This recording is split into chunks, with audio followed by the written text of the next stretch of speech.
Binigyan tayo ng Minnesota Timberwolves ng Game 7. Ibinabaluktot ang defensive muscle na ginawa nilang pinakamakuripot na koponan sa NBA noong regular season. Tinalo ng Timberwolves ang Denver Nuggets 115 hanggang 70 sa Game 6 na noong Huwebes para panatilihing buhay ang kanilang season. Ang Game 7 ay naka-schedule para sa Linggo sa Denver time TBD. Kung bago ka pa lang po sa aking channel, baka pwede naman po pakipindot subscribe button pati na rin po notification bell para po palagi ka updated sa susunod ko video. Maraming salamat po. Ang margin ng tagumpay ay ang pangalawang pinakamalaking sa pamamagitan ng isang koponan na nahaharap sa eliminasyon sa kasaysayan ng NBA. Si Anthony Edwards na nagpalakas ng panalo na May 27 puntos ay tila handa para sa unang Game 7 ng kanyang karera.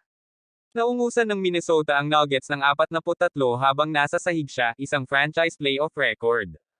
Ang buong laro ay isang nakamamanghang pagbaliktad ng momentum sa serye. Ang Nuggets ay pumasok noong Huwebes nang manalo sa huling 3 laro na naging pinakakahanga-hanga sa isang Game 5 blowout. Ang Timberwolves ay nangangailangan ng elevator at nakuha ito mula sa isang maingay na crowd ng Target Center. Nakuha ng madlang iyon ang gusto nito ng maaga. Makalipas ang ilang minutong pabalik-balik, ang Timberwolves ay nagtanggal ng 27 hanggang 2 run para makabuo ng lead na hindi bababa sa double digit. Ang laro ay hindi pa tapos noon, ngunit ang Nuggets ay nasa kanilang likuran sa unang pagkakataon mula ng kanilang magkataliwas na pagkatalo sa Games 1 at 2. Sinubukan ni Denver na mag-adjust sa pamamagitan ng pagbabago ng lineup upang simulan ang ikalawang quarter. Kadalasan, nagpapahinga ang MVP ng liga na si Nikola Jokic sa pamamagitan ng pag-upo sa bench upang simulan ang ikalawa at ika-4 na quarters, ngunit nasa labas siya nang ipagpatuloy ang aksyon. Ang paglipat ay nagbayad ng mga panandaliang dibidendo na nagpaliit ng 17-point lead sa simula ng frame sa 11.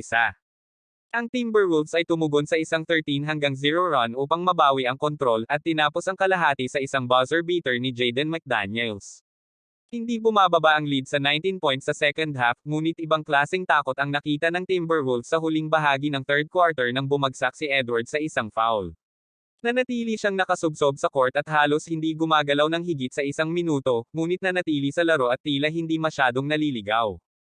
Makalipas ang ilang minuto, kasama ang kanilang koponan sa isang 24-0 sa isang run upang iunat ang kalamangan sa 49, ang mga taga-Timberwolves ay sumisigaw ng Wolves sa 7. Makakalusot kaya ang Timberwolves sa Game 7? Mangyaring huwag kalimutang magbigay ng komento sa ibaba. Maraming salamat po. Huwag mo kalimutan mag-like and subscribe sa aking channel. Maraming salamat po.